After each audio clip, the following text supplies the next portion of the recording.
Hey guys, welcome back to today's video. So today is Sunday, December 9th, 2018, and we're going to look at the 2020 presidential electoral map based off the 2018 House election vote. So essentially, I've tallied the totals of both the Democrats and the Republicans in all 50 states, and I'm going to put them on this electoral map and allocate the electoral votes to whichever political party won the majority or plurality of the vote in each individual state in the 2018 midterm House elections. So there was a map that came out from Princeton Education that showed this map just on surface level, no margins or anything. So I decided to go into each individual state, tally it up, and then sort them by leaning, likely, and safe. So a quick rundown for the Democrats. They have 4 leaning states, 8 likely states, and 14 safe states. The Republicans have 13 safe states, 8 likely states, and 3 lean states.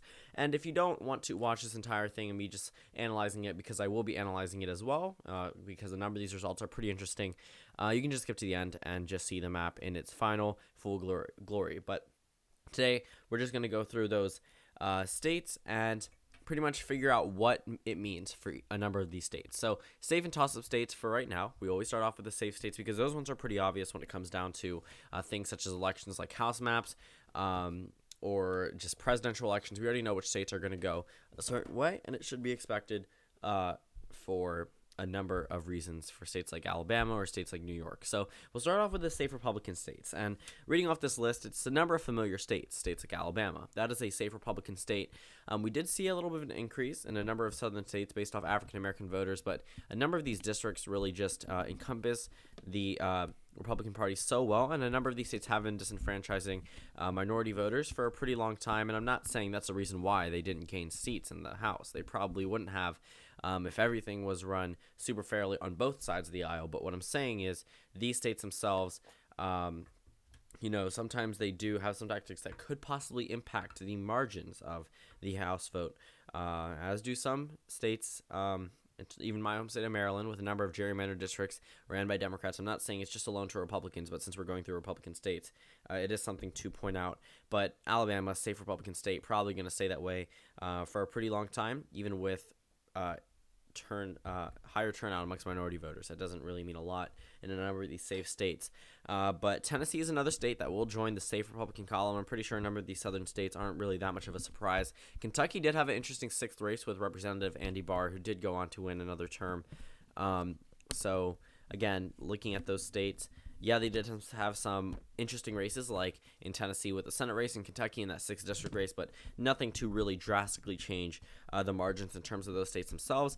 Arkansas, that one is a safe Republican state along with Louisiana. Going over to Oklahoma, we have another state. The state of West Virginia should be not surprising, considering that there was a contested race here, sure, but the other races not so much. And really, one district is not going to dictate the entire state in terms of voting. Nebraska is a safe red state in terms of House Representatives votes. I'm not going to do it by congressional district, and I feel like that would have been perfect to do. I just didn't do it before the video, and I'm not just going to wing it. I do know that the 2nd district may have been either likely or lean, but I'm just going to go ahead and do full state allocation of electoral votes. So Nebraska goes into the safe Republican column, along with South and North Dakota. Both of those states will go into that column, joined by Wyoming, Idaho, and Utah. So no real major takeaways here. In fact, Democrats only gained, I believe, maybe 2 or 3 House races out of all of the states up. I know they got one in the state of Utah. They got it from the 4th district, and they got one in the state of Oklahoma from the 5th district. There may be one else. I know they did not get any in Nebraska or South Dakota or North Dakota or Wyoming or Idaho. I do not believe they got any in Tennessee or Alabama or Arkansas or Louisiana. And I don't think they got any in Kentucky or West Virginia. So I'm just going to stick with 2. And obviously that's not a lot, especially looking at the number of states here, totaling up to 78 electoral votes. Only 2 seats gained for Democrats in these states. But again, they weren't expecting much from these states, which is why we can move on to these safe Democratic states and discuss those as well. So, of course, we start off my home state of Maryland, safe Democratic state. Go to Massachusetts, safe Democratic state. The state of Vermont, Connecticut, Rhode Island. These are safe Democratic states when it comes down to the House election vote. Illinois, huge one for the Democrats.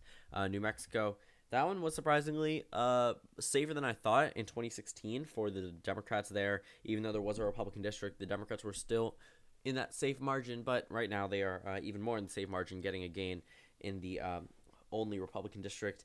The state of Oregon goes into the safe Democratic column along with Washington and the state of California. Hawaii joins them, which is not really a surprise, and then New Jersey and the state of New York. And that totals up to 14 states.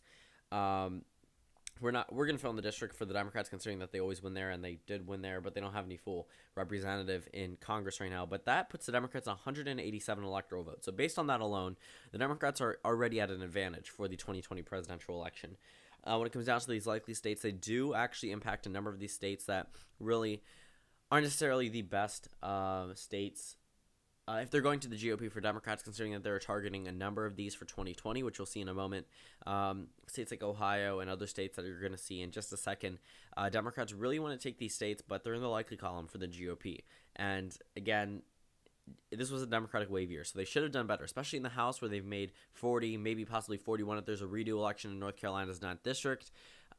Pickups in the House of Representatives, this is their area to shine. And I get that the electorate has slightly changed in states like Florida or in other areas where minority voters are going to come out even more in 2020. But this is just based off the 2018 results alone and what that means for the state itself. So with 273 electoral votes left to go, let's fill in the likely Republican states. So there are a couple.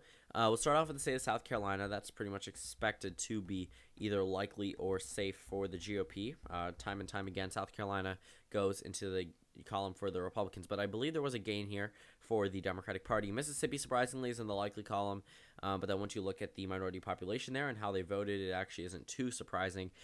Indiana is also a likely state with Missouri and the state of Kansas. So Kansas did pretty much surprise me just a little bit, mainly because Kansas you would expect to be a solid Republican state, but then you also look at the number of contested races in the House, and then you look at the 2014 Senate race, and then you look at the 2018 governor race, which was a pickup for the Democrats. You know, a lot of things weren't in favor of the GOP here, and in fact, if you look back at early 2016 numbers, Hillary Clinton only trailed here by 4% against Donald Trump.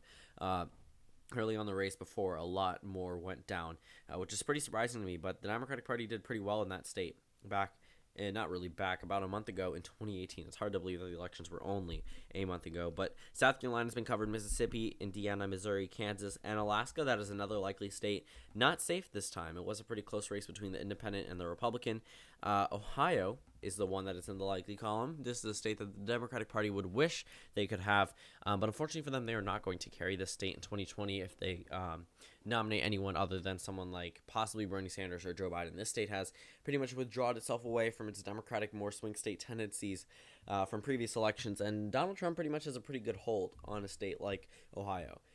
Going back to that state numerous times, and yes, they didn't win it in 2018 for the Senate election, but they were able to hold on to the governor race. They were able to hold on to every single House race here, whereas in other neighboring Rust Belt states, Donald Trump political party, the Republican Party, did not do as well. So Ohio held out strong for the president, and another state that held out strong for the GOP was the state of Florida. And I'm not saying Florida is at all a likely state for 2020. I mean, it could be based off any type of candidate running, but I'm not saying it will be.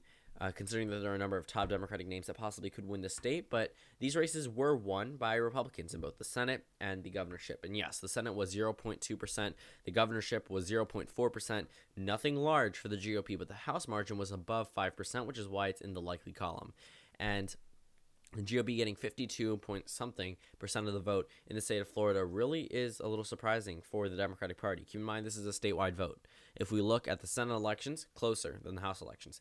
Governor elections, closer than the House elections. And it really shouldn't be that way. The Democratic Party really only shined a lot in the House elections, getting 40 pickups nationwide. So, again, these states may just be individual states that may be a little bit different than their neighboring states, but they aren't showing the same type of signs in favor of the Democrats that we were seeing in a number of other states, especially since political polling was off yet again, like it was in 2016 in the state of Florida. But there we go. With all the likely states for the GOP, they were able to get 8 likely states in their column. The Democrats still hold strong ahead with the safe Democratic states, and they're going to expand their lead even more with these likely Democratic states. So we'll start off with the obvious ones, states like Virginia. That is a likely Democratic state. New Hampshire may surprise you, along with the state of Maine. Those two states may surprise you just a little bit, mainly because these states were a little bit more in favor of, I guess, the president in 2016. Maine giving its 2nd district to Donald Trump. New Hampshire only being won by Hillary Clinton by less than half a percentage point. A number of things would have just hinted at these states would be closer, especially in House elections where these are incumbents. They know the states better than Donald Trump. And New Hampshire, both of them, those districts flipped back in 2010. Maine, they had a Republican incumbent who won by such a large margin and then all of a sudden lost in this election. Just warning signs for Donald Trump in a number of these states. Virginia, Maine, New Hampshire will be joined by Colorado, and Colorado goes into the likely Democratic column, and along with Minnesota. Although the GOP got its only pickups from the state of Minnesota, it's still a likely Democratic state, and it actually expanded its lead for the Democrats. They were just able to do a little bit better in a number of Trump districts, but they were able to expand their lead in those heavily densely populated states, districts that held a very Democratic population or more liberal population, and that cuts out those states. And here are the 3 remaining likely states: Wisconsin, Michigan, and Pennsylvania. Those states have now surpassed the mark of 270 electoral votes for the Democrats compared to the Republicans at 170. So the Republicans, they aren't doing too well based off the 2018 election map whatsoever. These 3 Rust Belt states were states that were vital to Trump's election in 2016. If he had lost these 3 states, he would have lost the election. And overall, these states are now in the Democratic column in the Senate, the governorship, and now the House elections, which is not a good sign for the GOP whatsoever. But right now, the Democrats are at 273 electoral votes, the Republicans at 170.